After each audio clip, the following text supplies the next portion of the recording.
हम पढ़ रहे थे बच्चों HSSC TGT साइंस स्क्रीनिंग का जो एग्ज़ाम होना उसके लिए बायोलॉजी के हमने कुछ चैप्टर कर लिए थे। आज नया चैप्टर हम शुरू कर रहे हैं और केमिस्ट्री के भी साथ-साथ हो रहे हैं। मैक्सिमम चैप्टर केमिस्ट्री के हो चुके हैं बच्चों, ठीक है? मैक्सिमम, ठीक है? अब देखो क्या चैप्टर है, excretory product and there elimination. अब एलिमिनेशन ऑल ओवर हमें यहाँ पे पढ़ना है कि कैसे-कैसे ऑर्गेनिज्म जो होता है वो क्या करता है, एलिमिनेशन करता है या फिर एक्सक्रीशन करता है, ठीक है?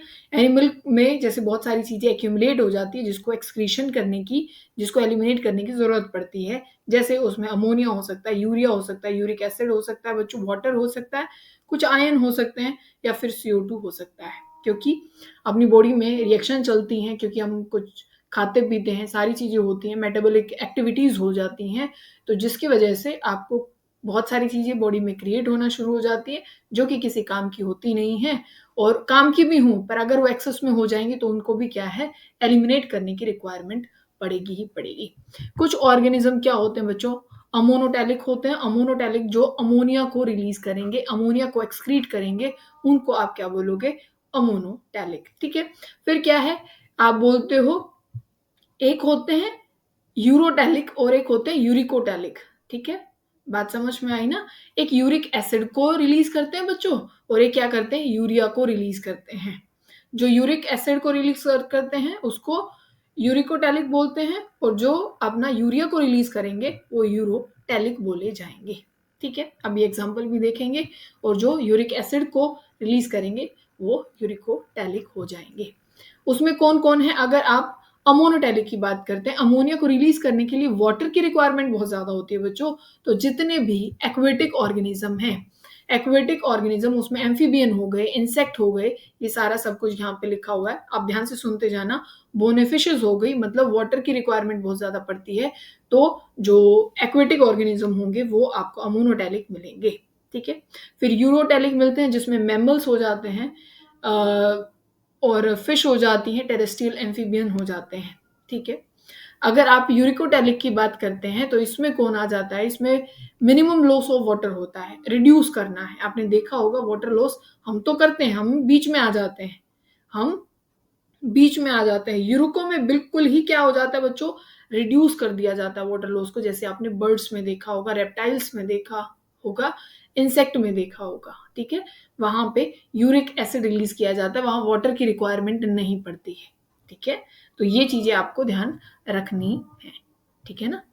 अब बात आपने किडनी को देखा होगा, किडनी के बारे में कुछ चीज़ें आपको पता होनी चाहिए। किडनी नॉर्मल सी बात है, 2 होती हैं और अपना जो अगर आप आगे नहीं होती हैं, जैसे आपने स्टमक को देखा है, पीछे वाले रीजन में आपको मिलेंगी, जहाँ पे जो लास्ट थोरेसिक रीजन होता है अपना, चेस्ट कैविटी में जो देखते हो लास्ट थोरेसिक रीजन और लंबर रीजन देखते हो तो थर्ड लंबर रीजन में आपको किडनी मिलेंगी। थर्ड लंबर रीजन होगा और थोरेसिक रीजन जो होगा वो लास्ट होगा, ठीक है? लेंथ लगभग आपको 10 से 12 सेंटीमीटर देखने को मिलती है, विड्थ 5 से 7 सेंटीमीटर देखने को मिलेगी और जो थिकनेस है वो 2 से 3 सेंटीमीटर देखने को मिलेगी। वेट लगभग 120 से 170 ग्राम के आसपास इसका होता है, ठीक है? बात समझ में आ गई? अब कुछ-कुछ आप ये देखो, आपको पता होंगे कि भई क्या-क्या चीज़ें, 2 किडनी आपने देखा होगा, इसके अंदर इसकी यूनिट जो होती है वो क्या होती है, नेफ्रॉन होते हैं। एक किडनी में लगभग 1 मिलियन के आसपास आपको नेफ्रॉन देखने को मिल जाएँगे। जैसे आप खाली रीजन जो देख रहे हैं, इसका कॉर्टेक्स रीजन बोला जाता है। क्या बोला जाता है बच्चों? कॉर्टेक्स रीजन इसको बोला जाता है, ठीक है? अब अगर ये ब्रांचेस रीजन में ये देख रहे हैं, ये सब कुछ जैसे अगर इन्होंने बड़ा बना के ये यहाँ पे देखो, ठीक है? यहाँ पे किडनी को आपको देखना है, इसमें क्या-क्या है। ये ऊपर वाला जो रीजन दे रखा है इसको मेडुलरी पिरामिड बोलते हैं। क्या बोलते हैं? मेडुलरी पिरामिड इसको बोला जाता है, ठीक है? खाली जगह को क्या बोला जाता है? कॉर्टेक्स बोला जाता है और ये पूरा जो, क्योंकि एक कैप्सूल में इसको बंद किया जाता है, इस पूरी चीज़ को किसमें बच्चों? एक कैप्सूल में बंद किया जाता है, तो उसको रीनल कैप्सूल बोला जाता है। क्योंकि जैसे कार्डिक वर्ड हार्ट के लिए यूज़ किया जाता है, तो रीनल वर्ड किसके लिए यूज़ किया जाता है? किडनी के लिए यूज़ किया जाता है। यहाँ पे जैसे आप किडनी को देखते हैं तो यहाँ पे एक आपको मेम्ब्रेन सी देखने को मिलती है जिसको हाइलम बोला जाता है। किसको बोला जाता है? इसको हाइलम बोला जाता है, जो यहाँ पे एक मेम्ब्रेन आपको देखने को मिलेगी, ठीक है? बात समझ में आ रही है ना? और जो ये वाला रीजन है, ये जो आपको देखने को मिल रहा है, इसको आप क्या बोलते हो? इसको पेल्विस बोला जाता है बच्चों। क्या बोला जाता है? पेल्विस बोला जाता है। और ये रीजन जो आपको देखने को मिल रहा है, ये रीनल कॉलम या फिर रीनल कॉलम ऑफ बर्टिन इसको बोला जाता है। रीनल कॉलम बोलो या रीनल कॉलम ऑफ बर्टिन इसको बोला जाएगा। ठीक है, बात समझ में आई ना? हाँ, तो ये चीजें आपको कुछ ध्यान रखनी है। मेन चीजें ध्यान रखनी है और कुछ ज्यादा आपको ध्यान रखना नहीं है। जैसे ये 2 किडनी होती हैं अपने पास, क्या है? 2 किडनी हो गई। फिर आपके पास यूरेटर होता है, ये 2 आपको देखने को मिलेंगे, ये वाले जो हैं। ठीक है, ये यूरिनरी ब्लैडर होता है। फिर क्या आता है? यूरेथ्रा होता है। ठीक है ना? ये 2 यूरेटर हैं और ये तो आप पढ़ेंगे आप रीनल आर्टरी और वेन में, तब आप देखोगे। ठीक है, फिर जो बात आती है कि भाई ये जो आपको दिख रहा है, इसमें जो नेफ्रॉन होंगे बहुत सारे, वो कैसा दिखाई पड़ता है? नेफ्रॉन कुछ आपको ऐसा दिखाई पड़ता है। ये आपको नेफ्रॉन देखने को मिलेगा। इसमें क्या क्या है देखो।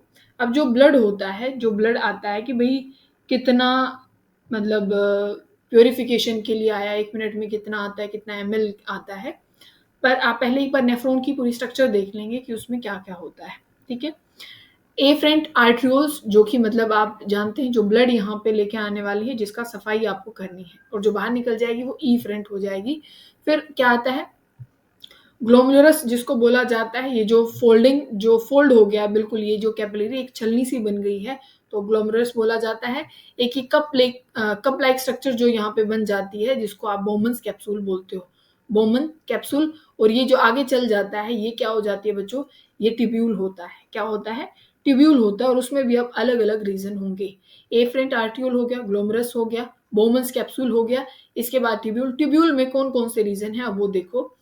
ऊपर वाला जो रीजन रहता है, जैसे फोल्डेड रीजन आपको देखने को मिल रहा है, ये फोल्ड है ना काफी ज्यादा, तो इसको प्रोक्सिमो कॉन्वोलेटेड ट्यूब्यूल बोला जाता है। पीसीटीबी इसको शॉर्ट में बोला जाता है। इसको डीसीटी बोला जाएगा, जो यहाँ पे फोल्डेड रीजन है, जो लास्ट में, जिसको डिस्टिल्ड कॉन्वोलेटेड ट्यूब्यूल बोला जाता है।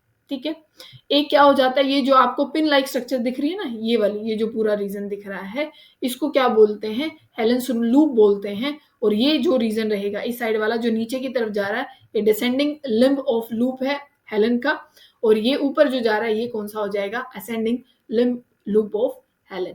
ठीक है, और जो ये अंदर रीजन में जो ये पूरी आपको ये क्या दिख रही है, आर्टियोल्स दिखाई दे रही हैं, इसको वासा रेक्टा बोला जाता है। कंप्लीट को क्या बोला जाता है बच्चों?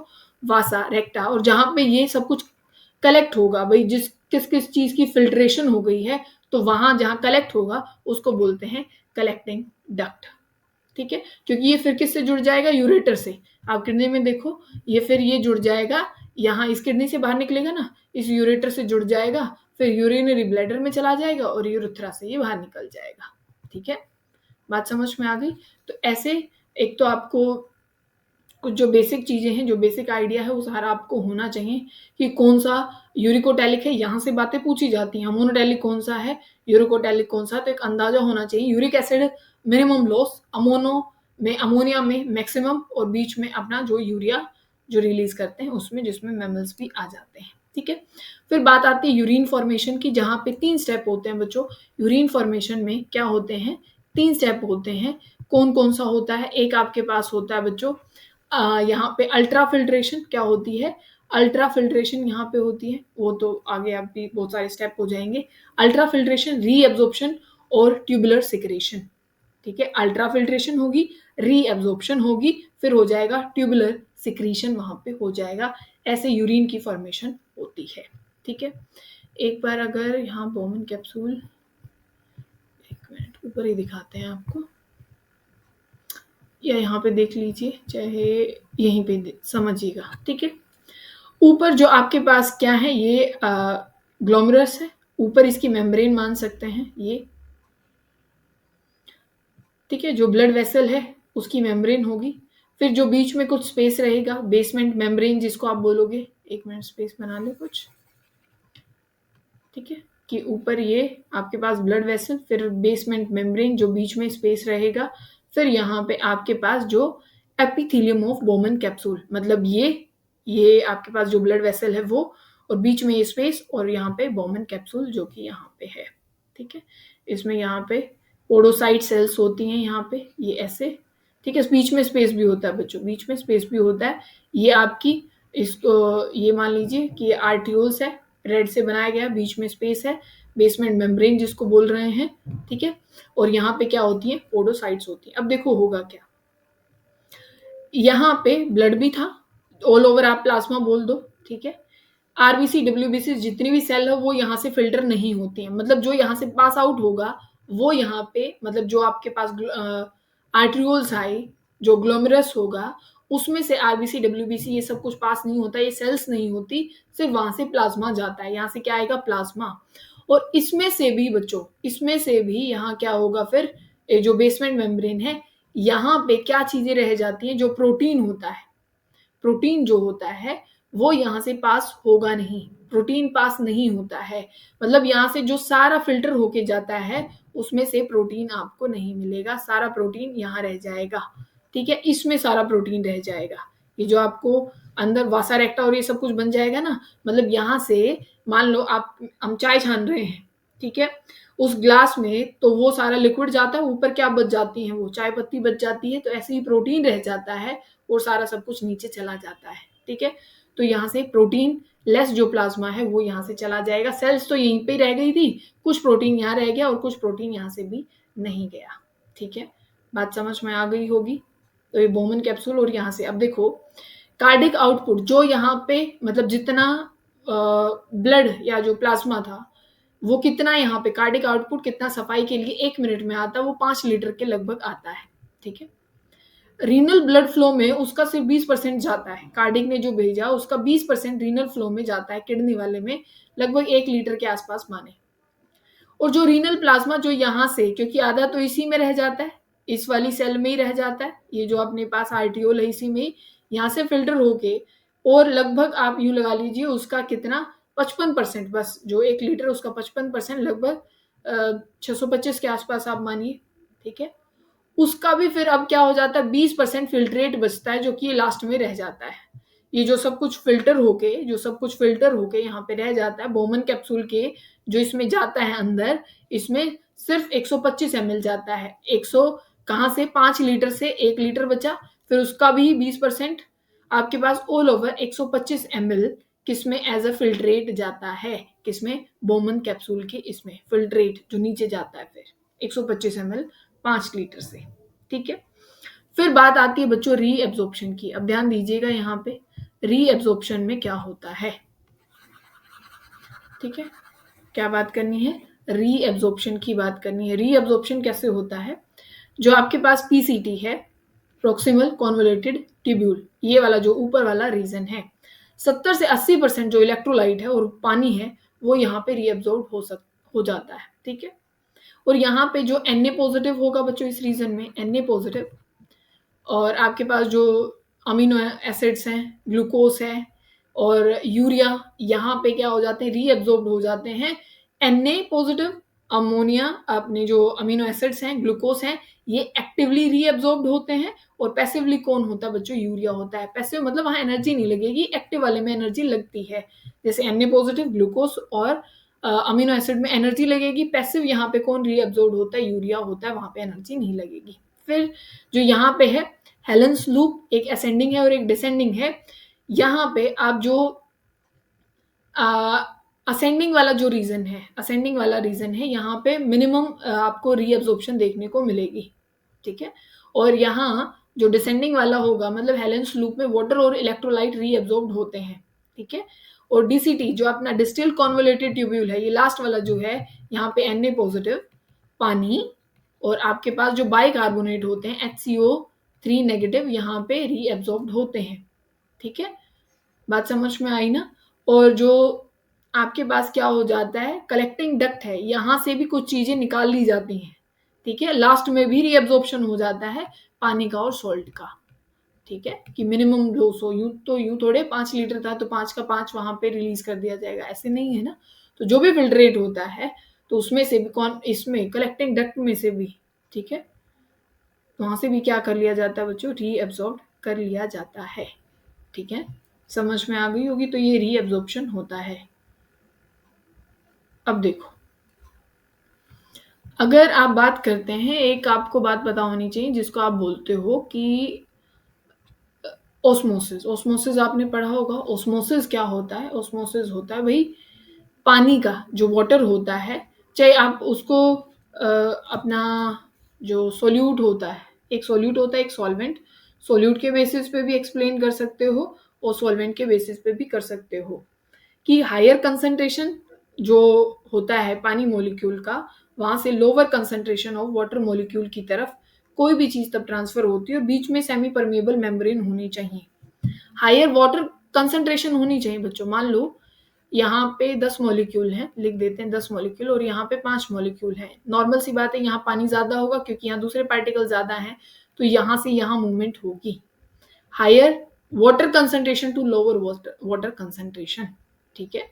क्योंकि यहाँ पे तब आप 10th क्लास में भी पढ़ते थे कि कोई चीज कैसे ट्रांसफर होती है, तो क्योंकि यहाँ अपनी बॉडी में सेमी परमेबल मेम्ब्रेन है, तो सारा का सारा जो ट्रांसफर होता है वो इसी के बेसिस पे रहा होगा, ठीक है।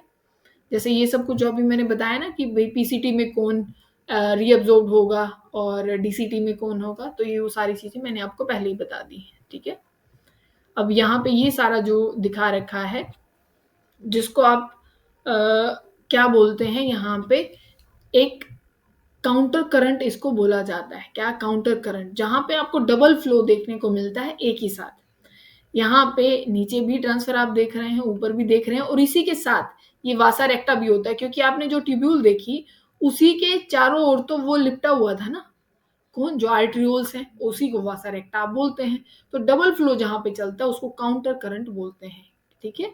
क्या बोलते हैं? काउंटर करंट बोलते हैं। अब आप अगर ट्रांसफर देखो तो मैंने बोला कि भाई जैसे आप NaCl की बात करते हैं कि भाई जो भी सोल्ट है, ठीक है, वो यहाँ से रिलीज होने वाला है, किसमें? बाहर की तरफ होगा, मतलब जो अपना आर्ट्रियोल्स हैं, जो वासा रेक्टा है, वहां पे NaCl मतलब रिलीज होना शुरू हो जाएगा। ये अपने पास क्या है बच्चों? ये अपने पास एक सोल्यूट है, ठीक है। क्या है? यहाँ पे ये एक सोल्यूट है, और सारा का सारा ये जो NaCl यहाँ पे रिलीज हुआ है, ये सारा यहाँ से कहाँ जाना शुरू हो जाता है बच्चों? सारा NaCl एब्जॉर्व कर लेगा ये वासा रेक्टा, ठीक है। कौन कर लेगा? वासा रेक्टा इसको एब्जॉर्व कर लेगा, ठीक है। बात समझ में आ रही है ना? और ये इस रीजन की बात है, ये इधर वाले रीजन की बात है। इसमें अगर आप बात करेंगे तो यहाँ से क्या रिलीज हो रहा है? H2O यहाँ से रिलीज हो रहा है, और H2O अगर यहाँ से रिलीज होता है, पानी अगर यहाँ से रिलीज होता है, तो वो जाएगा कहाँ पे? वासा रेक्टा में ही जाएगा, ठीक है। और पानी कहाँ से कहाँ मूव होता है बच्चों? हायर कंसंट्रेशन जहां भी पानी की होगी वहां से लोअर कंसंट्रेशन की तरफ मूव कर जाएगा, ठीक है। और इसमें कलेक्टिंग डक्ट में से कौन मूव करता है? यूरिया मूव करता है। पानी भी करता है, और कौन मूव करता है? यूरिया मूव करता है। और ये सारे जाएंगे कहाँ पे? वासा रेक्टा में जाएंगे, क्योंकि यहीं से ही, क्योंकि आप देखो ना एक बारी, जहां पे आपने नेफ्रॉन की स्ट्रक्चर देखी थी, वहां पे क्योंकि ये अगर आई है तो ये बाहर भी तो जा रही है ना, यहाँ से बाहर निकलेगी, और जहां पे भाई जो ब्लड प्योरीफाइड हो गया है, जहां से सफाई हो गई है, वहां तो मिलेंगी ना जाके। तभी तो इफ्रेंट आर्ट्रियोल बोला कि भाई सफाई हो गई है, अब ये ब्लड यहाँ से जा सकता है, ठीक है, ठीक है। फिर बोला जाता है मिक्चुरेशन, जिसको क्या बोलते हो आप? जो कि अपना पास आउट होता है यूरिन को, उस प्रोसेस को बोला जाता है। यूरिनरी ब्लैडर में सारा जो यूरिन है वो सारा कलेक्ट हो जाता है, और ये सेंट्रल नर्वस सिस्टम के कोऑर्डिनेशन में ही चलता है, ठीक है। एक तो आपके पास जो आप ये एक पाउच लाइक स्ट्रक्चर मतलब आप देखते हैं, ठीक है। यहाँ पे एक स्पिंक्टर मसल होती है बच्चों। क्या होती है? स्पिंक्टर मसल होती है, और ये यूरिथ्रा है, यूरिनरी ब्लैडर ये यहाँ पे है, ठीक है। एक ही टाइम पे यूरिनरी ब्लैडर की जो मसल होती है, यूरिनरी ब्लैडर की जो मसल होती हैं बच्चों, वो तो होती है, मतलब तब आप यूरिन पास आउट की बात कर रहे हैं, उस समय पे क्या होगा कि यूरिनरी ब्लैडर की मसल्स तो कॉन्ट्रैक्ट करेंगी, यूरिनरी ब्लैडर की मसल तो कॉन्ट्रैक्ट करती हैं, और यूरिथ्रल जो स्पिंक्टर होता है, ये जो मसल होती है, जो ओपनिंग यहाँ पे होगी, जो यहाँ एक मसल लगी होती है, वो रिलैक्स होती है। ये तो क्या होंगी? कॉन्ट्रैक्ट होंगी, और ये क्या हो जाएगा? यहाँ पे रिलैक्स होएगा, तभी मिक्चुरेशन जो पास आउट ऑफ यूरिन जिसको बोला जाता है, ठीक है।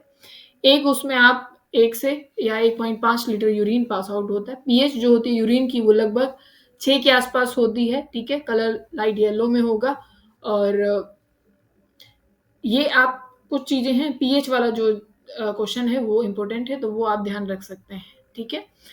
किडनी और अलग-अलग चीज़ें, मतलब किडनी से अलावा क्या-क्या और एक्सक्रीशन होता है, लंग्स के थ्रू आपने देखा CO2 होती है, कुछ पानी भी जाता है, लीवर में बाइल जूस होता है, कुछ डाइजेस्टिव वेस्ट भी वहाँ से रिलीज़ होता है, ठीक है? फिर स्वेट ग्लैंड होती है जहाँ से वाटर, NaCl, यूरिया, कुछ लैक्टिक एसिड वहाँ से भी रिलीज़ होता है। फिर सेबेसियस ग्लैंड्स होती हैं जहाँ पे बहुत सारे जो हाइड्रोकार्बन हैं, स्टीरोल्स हैं, वैक्सेस हैं, वो सारे वहाँ से रिलीज़ होते हैं। ऑयल रिलीज़ होता है ना जनरली अपनी स्किन से, तो सेबेसियस ग्लैंड से वो भी एक क्या है, एक्सक्रीटरी प्रोडक्ट वहाँ पे है, ठीक है? फिर आपने जो डायबिटीज़ मेलाइटस है, वहाँ पे क्या-क्या चीज़ें होती हैं भई, अपने यूरिन में ग्लूकोज़ या फिर कीटोन बॉडीज़ आपको देखने को मिलती हैं, जहाँ भी आपको डायबिटीज़ देखने को मिलती है। डायबिटीज़ मेलाइटस, ग्लूकोज़ मिल जाएगा यूरिया में और कुछ कीटोन बॉडीज़ मिल जाएँगी। कीटोन बॉडीज़ हैं, कीटोन यूरिया उसको बोला जाएगा, और ग्लूकोज़ है तो ग्लाइकोसिस उसको बोला जाता है, ठीक है? इतनी बात समझ में आ गई होंगी। डिसऑर्डर हैं जो किडनी से रिलेटेड हैं। एक तो क्या है, रीनल कैल्कुलाई है, जहाँ पे स्टोन हो जाता है, ठीक है? क्या है? स्टोन जहाँ पे हो जाता है, रीनल कैल्कुली जिसको बोला जाता है। फिर रीनल फेलियर है बच्चों, जहाँ पे ट्रांसप्लांट किया जाता है, किडनी फेल हो जाती हैं। और एक क्या है, यूरेमिया है, जैसे एनीमिया होता है, भई कमी हो जाती है खून की, यहाँ पे वो जो ब्लड में यूरिया कलेक्ट होना शुरू हो जाता है, यूरेमिया उसको बोलते हैं, ठीक है? फिर क्या है कि भई जो ग्लोमेरुलस नेफ्राइटिस है, आइटिस जहाँ पे भी है, मतलब वहाँ पे इन्फ्लेमेशन हो रही है, कहीं सूजन आ रही है, और वो कहाँ पे आ रही है, ग्लोमेरुलस पे आ रही है, किडनी पे आ रही है। तो ये इसके डिसऑर्डर्स थे, तो ये क्वेश्चन पूछे जाते हैं, ठीक है? और जो स्टोन होता है, ये ऑक्सलेट्स होते हैं, सोल्ट ऑफ किसके, ऑक्सलेट्स के, ठीक है? ऑक्सैलिक एसिड आपको पता है ना, तो उसके सोल्ट्स आपको देखने को मिलेंगे, ठीक है? तो यहाँ पे ये चैप्टर खत्म हो जाता है।